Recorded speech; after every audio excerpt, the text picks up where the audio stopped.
Hello दोस्तों, कैसे हैं आप सब लोग।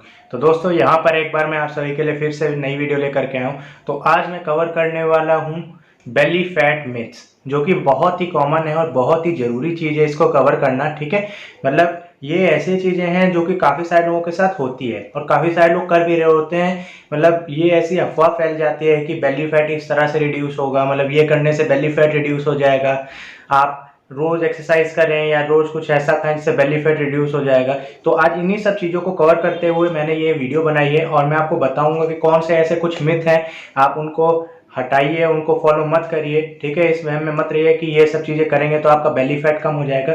और साथ ही मैं आपको एक्यूरेट तरीका भी बताऊंगा एंड में वीडियो के कि किस तरह से आप बेली फैट को सही तरीके से रिड्यूस कर सकते हैं। ठीक है, चलिए वीडियो को स्टार्ट देखिए फ्रेंड। सबसे पहले जान लें कि एब्डोमिनल फैट होता क्या है। तो एब्डोमिनल फैट एक तरह से डेड टिश्यू की लेयर होती है, मीन्स आप कह सकते हैं एडिपोज टिश्यू जिसको कहते हैं हम। काफी सारे जो फैट सेल होते हैं वो डेड हो जाते हैं, वो आपके लोअर एब्डोमिन में स्टोर हो जाते हैं। उनमें काफी सारे एक्टिव सेल भी होते हैं, ऐसी बात नहीं है।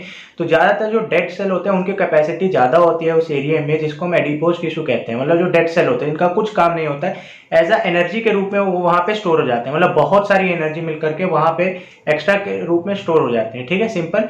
ठीक है, अब उसमें क्या होता है कि अब जब धीरे धीरे वो एक लेयर थोड़े स्टोर होते हैं, फिर और ज़्यादा स्टोर होते हैं, स्टोर होते होते होते होते एक लिमिट से जब बाहर हो जाते हैं तब उस हिसाब से एक बेल्ट क्रिएट होने लगती है। ठीक है, एक लेयर, फिर दूसरी लेयर, फिर तीसरी लेयर, फिर चौथी लेयर, ऐसी होते होते क्या होता है कि आपके जो एब्डोमिनल मसल है उसके ऊपर धीरे धीरे धीरे धीरे करते करते वो लेयर जम जाती है। और वो होता क्यों है, जब आप जरूरत से ज़्यादा खाना खाते हैं, जरूरत से ज़्यादा कैलोरी इंटेक करते हैं और उसको यूज़ नहीं करते हैं प्रॉपरली। ठीक है, और वो आपकी बॉडी में स्टोर होने लगती है, वो यूटिलाइज नहीं हो पाती है। तो उसके कारण आपकी बॉडी में बेली फैट का इशू होता है। और बेली फैट कहाँ होता है, अपर एब्स में तो बहुत ही रेयर केसेस में होता है, ज़्यादातर लोअर एब्डोमिन में होता है बेली फैट। ठीक है, और या तो आपके साइड टीयर्स वगैरह को जोड़ करके होता है। ठीक है, वैसे ओवरऑल ही बेली फैट कहा जाएगा, स्टमक वाले एरिया को ही बेली फैट कहा जाएगा, लेकिन क्योंकि लोअर एब्डोमिन ज्यादा होते हैं, क्योंकि अपर एब्डोमिन होते हैं, तो ये सारी चीजें इसमें कवर हो जाएंगी। ठीक है, तो ये कुछ ऐसी वजह होती है कि आपका जो बेली फैट है वो बढ़ता है। ठीक है, तो चलिए अब मैं आपको कुछ मिथ्स बता देता हूं जिनके जो आप फॉलो कर रहे होंगे उनको फॉलो करना आप बंद करिए। तो देखिए फ्रेंड्स, जो मिथ नंबर 1 आता है वो है आपका कि आप मील स्किप करना शुरू कर दीजिए। ठीक है, मीन्स कि आप जो भी अपना खाना खा रहे हैं उसको स्किप करना स्टार्ट कर दीजिए। ठीक है, तो ये सबसे बड़ी बात यहाँ पे आती है कि आप जब आप अपना खाना छोड़ने लगेंगे, ठीक है, कहते हैं कि आप जैसे रोज का 3 बार खा रहे हैं तो 3 बार से पहले आप 2 बार करिए, फिर 1 बार करिए। काफी सारे लोग तो 1 बार भी कहते हैं करिए। आप मॉर्निंग में बस खा लीजिए, बाकी आफ्टरनून में आप केवल सैलेड खाइए, फिर उसके बाद रात को सैलेड खाइए, उसके बाद सो जाइए। ठीक है, वो भी ठीक है, लेकिन क्या उससे कुछ फायदा पड़ेगा? क्या केवल उस खाने से फायदा पड़ जाएगा? आप खुद सोचिए। नहीं, बिल्कुल भी नहीं, उससे बिल्कुल भी फायदा नहीं पड़ेगा। आपको क्या करना है, प्रॉपर तरीके से। आप मान लीजिए कोई बंदा एकदम से बहुत ज्यादा खाना खा रहा है, उसको एकदम से कहा जाए कि अगले दिन से इतना खाना है, वो नहीं कर पाएगा। ठीक है, अगर कोई रेगुलर बंदा भी हो, उसके लोअर एब्डोमिन ज्यादा है, ऐसे अपर बॉडी कंपेरिजन में लोअर एब्डोमिन में ज्यादा फैट स्टोर हो रहा है, अगर उसको भी ऐसे कहा जाएगा कि ऐसे खाना करे, ठीक है, वो कर लेगा। लेकिन एक टाइम के लिए उसकी बॉडी जो है उसको शॉर्ट टर्म रिजल्ट तो मिल जाएंगे, मतलब शॉर्ट टर्म में अपना गोल अचीव कर लेगा, लेकिन उसको लॉन्ग टर्म में गोल अचीव करवाने के बाद जो गोल है वो लॉन्ग टर्म तक रहे, वैलिड रहे, तो उसको अचीव करवाने के लिए उसका एक स्लो प्रोसेस होगा, उसको उस प्रोसेस से गुजरना होगा। मीन्स वो क्या है कि आपको लिमिटेड डोज और अच्छा खासा खाने का डोज रखना है। ठीक है, ऐसा नहीं करना बिल्कुल खाना को कट कर देना है। ठीक है, मील आपको स्किप भी नहीं करनी कि आपने मॉर्निंग में खाया आफ्टरनून की स्किप कर दें फिर सीधे रात को खाएं। स्किप मील जरा भी नहीं करना और खाने की डोजेस प्रॉपर टाइम पे रखनी है। इससे क्या होगा कि आपका जो बीएमआर है वो मेंटेन रहेगा और आपकी बॉडी में कुछ ना कुछ वर्क चलता रहेगा, जिससे कि आपकी कैलोरीज बर्न होती रहेगी। ठीक है, जो आपका खाना डाइजेस्ट होता है उसमें भी कैलोरीज लगती ही लगती हैं। ठीक है, ऐसा मत सोचिए कि आपका खाना ऐसे ही डाइजेस्ट हो जा रहा है। सब जो यहाँ पे हमारा सबसे ज्यादा सुनने वाला पॉइंट आता है, मतलब मिथ आता है जिसको आप कह सकते हैं, जो कि आपका रेगुलर एब्स वर्कआउट। ठीक है, तो ये एक बहुत बड़ा मिथ है कि आप रेगुलर एब्स वर्कआउट करें और आपका जो एब्डोमिनल है वो कम हो जाएगा। अब आप ये सोचिए, ठीक है, कि आप रेगुलर एब्स वर्कआउट कर रहे हैं, आप अपनी मसल को ट्रेन कर रहे हैं। ठीक है, अब ये काफी सारे लोगों को नहीं पता है कि जो लोग रेगुलर एब्स वर्कआउट कर रहे हैं, ठीक है, तो उनके साथ क्या हो रहा है, वो अपनी मसल को ट्रेन करे जाने, ठीक है, उनकी मसल टोन रहेगी, लेकिन उससे क्या होगा कि उनकी जो मसल वाला पोर्शन है वो लगातार डैमेज रहेगा, उसको रिकवरी का टाइम मिलेगा नहीं।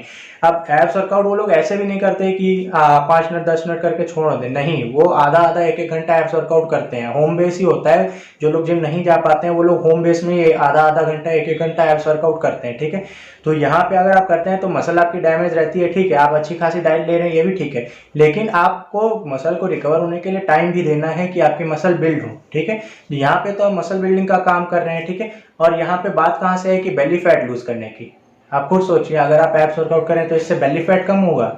नहीं, इससे भी बेली फैट नहीं कम होगा, क्योंकि इसमें आप अपनी मसल को ट्रेन कर रहे हैं, ना कि अपने फैट को कम कर रहे हैं। ये बात सोच लीजिए आप और समझ लीजिए कि आप अपने फैट को कम नहीं कर रहे हैं, इसमें भी आप केवल अपनी मसल को ट्रेन कर रहे हैं। जो भी एक्सरसाइज जितनी भी बनी है, ठीक है, ये आपकी केवल मसल को ट्रेन करने के लिए और आपके साथ साथ कैलोरी बर्न करने के लिए, और भी काफ़ी सारी चीज़ें जैसे आपकी endurance, stamina, muscle toning, fat loss, ये सब कहते हैं फैट लॉस के लिए, जो कि कब काम आता है, जब आप उसको अच्छे तरीके से यूज करें एक्सरसाइज को भी, ठीक है फ्रेंड्स। यहाँ पे जो हमारा अगला पॉइंट आता है वो भी पिछले पॉइंट से थोड़ा बहुत मिलता जुलता है, जो कि आपका doing cardio will help you to lose your fat, ठीक है। मतलब ये जो कार्डियो आप कर रहे हैं, ठीक है, ये भी आपका बेली फैट लूज करने में मदद करेगा। बेली फैट कह लीजिए, ओवरऑल बॉडी फैट कह लीजिए, ठीक है।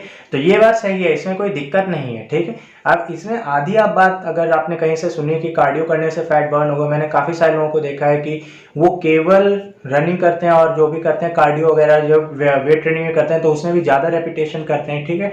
तो वो करते हैं, उसके बाद क्या करते हैं, वो काफ़ी हैवी कैलोरी, मतलब ब्रेकफास्ट में वो काफ़ी हैवी मील ले लेते हैं, जिसमें वो सारी की सारी कैलोरीज जो बर्न करके आते हैं जिम में, वो सारी की सारी रिकवर हो जाती हैं।